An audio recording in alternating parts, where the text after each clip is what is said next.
In today's episode, we're going to talk about how to buy a tenant-occupied property. And believe me, you better know how to buy one, because if you buy one wrong, you could be in big trouble. So stay tuned. We're going to keep you out of trouble and in the black.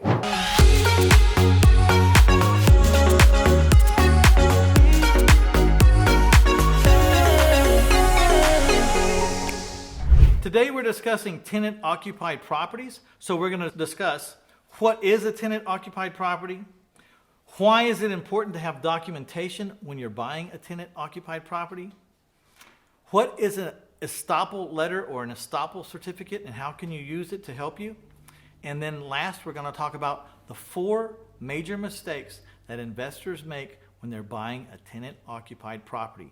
And this is very important because it'll keep you out of hot water, so stay tuned. So what is a tenant-occupied property? It sounds kind of obvious at first, right?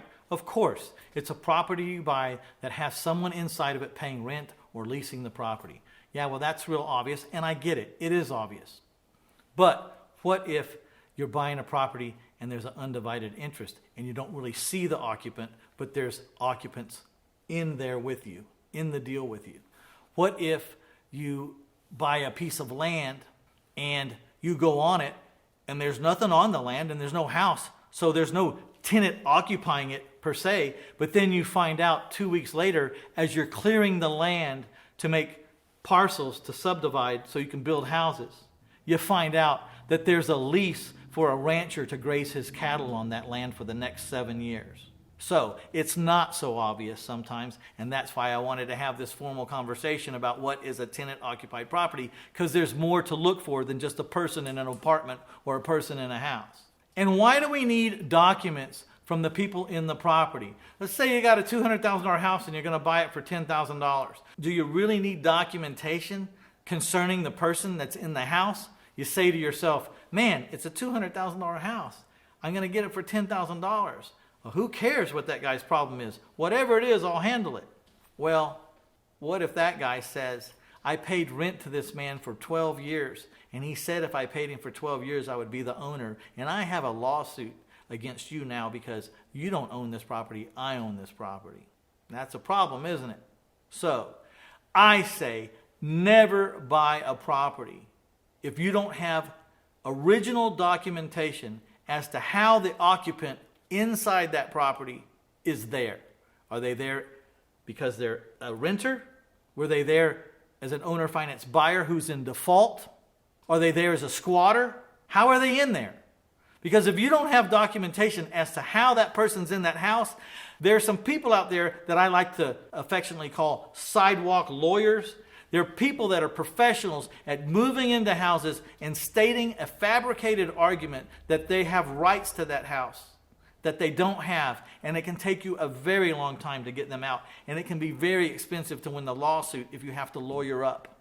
So I really do not like to buy properties where I do not have original documentation as to why these people are occupying the property or the improvements. Okay?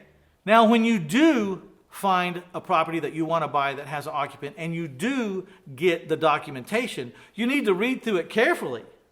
You need to read through it to make sure that you agree, because if you buy that property and there is a lease on that property signed by the current owner and the current occupant, when you buy this property, you will have to honor that document 100%. So another reason why you need that documentation is you need to see what it says. Does it say that this is a life estate and that this person can live there for $10 a month until they die? Because if they can, then you probably don't want to buy this property. Or if you do still want to buy it, you need to know what you're up against, right? Maybe it says that this person has the right to rent this property for only $50 a month for the next 10 years. Well, you probably don't want to pay $200,000 for a house that you can only collect $50 a month from for the next 10 years. These are exaggerated cases, but you get my point. You need to see what the documentation says, because if you buy that house, you're going to have to live with these agreements if they're legitimate, okay? And you need to know what they say. So I hope I've impressed upon you the importance of getting your hands on the original documents If your seller doesn't have an agreement with the person in the house, then I suggest strongly that you don't buy the house until your seller gets an agreement signed with your buyer. And that agreement can look very much like what you want it to look like.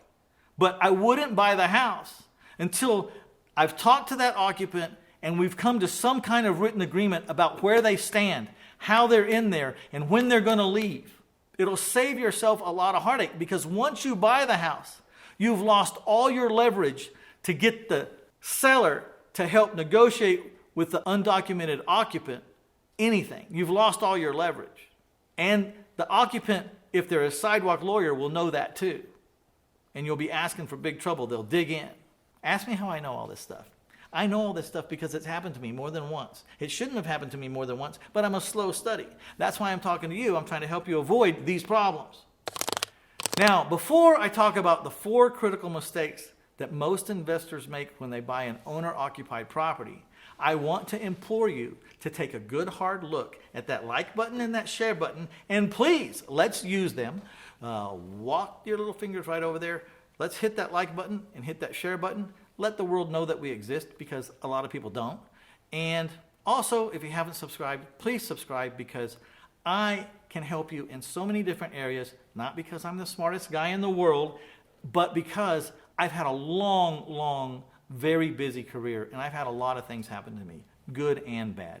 And I think I can help you avoid some of the bad stuff, and I think I can push you quicker to the good stuff. So hit that subscribe button. As promised, let's talk about the 4 critical mistakes that real estate investors make when they buy a tenant-occupied property. Now, as you can guess, the number 1 mistake is they don't get and review the documents as to how that occupant is in that property. That's the number 1 mistake, is they don't get copies of the documents, they don't get original documents, and they don't review the documents, and they don't understand really how that person is in there. This is very dangerous. So make sure you get documents and that you understand the documents, because you're going to have to honor them if you buy the property. If there's no documents, you better get some documents before you buy the property. Number 2, a lot of times you'll buy a tenant-occupied property and there is a lease, but the lease has expired, so it's kind of rolled over into a month-to-month agreement. You know, when a year lease expires, but the person in the house doesn't leave the house, it just uses the same terms of the year lease, but it's every 30 days. If they had to pay every 2 weeks, then it's every 2 weeks you have a chance to renegotiate. If they were paying every 30 days, then every 30 days you have a chance to renegotiate. And I strongly suggest that if you buy a tenant-occupied property and they're on a month-to-month kind of lease now, that the first opportunity, at the first month that expires, you sit down with them and you rewrite the entire agreement for your occupant in your contract, in your words, with your lawyer's approval, with everything. It's very hard to function with other people's contracts. Other people's contracts usually have huge holes in them and are usually not as good as your contracts. So I would always renegotiate to my contract at the first possible opportunity. And here's an example of why you would want to do that. Recently, my partner and I bought a package of 5 car sales lots. You know, those little mom and pop car lots that you see up and down the street. We bought a package of 5 of them. And it took a long time to close this deal. And when it closed, we celebrated, and then we woke up the next morning and we went on with life as usual. And we missed the opportunity to renegotiate every lease with every renter that we had. And when the freezes came to Texas, some pipes broke in the ceiling of one of the car lots. The water pipes had been run through the ceiling, and when they broke in the ceiling, and they poured down onto the desk and ruined a whole bunch of computers that my tenant had. I thought, no problem. All my tenants are responsible for their own stuff, and they have been informed that they have to have renter's insurance, or they sign off that they don't have renter's insurance, but that I'm not responsible for it. Of course, I don't need to worry about that. But I forgot to have them sign my lease. I was operating on the lease from the seller. The seller who sold me the property had a lease with them, and come to find out, his lease wasn't very good, and I was going to have to pay for all that computer stuff. About $5,000 worth. So, This is how you learn your lessons in this business, or at least how I learn them. Hopefully you can learn this lesson ahead of time. The minute you have a chance to renegotiate the lease, you get the lease into your framework, into your words from your lawyer, and do not operate on your seller's lease. Cut that as short as you can. Number 3 mistake is the buyer of a tenant-occupied property does not collect the rent deposits from the seller. They close, they fund, the seller moves off to Tahiti, and then later on, your tenant wants to move out and he wants his deposit back, and you're going, well, I didn't get a deposit. And they said, well, I gave the deposit to the guy that moved me in here, the guy who sold you the property.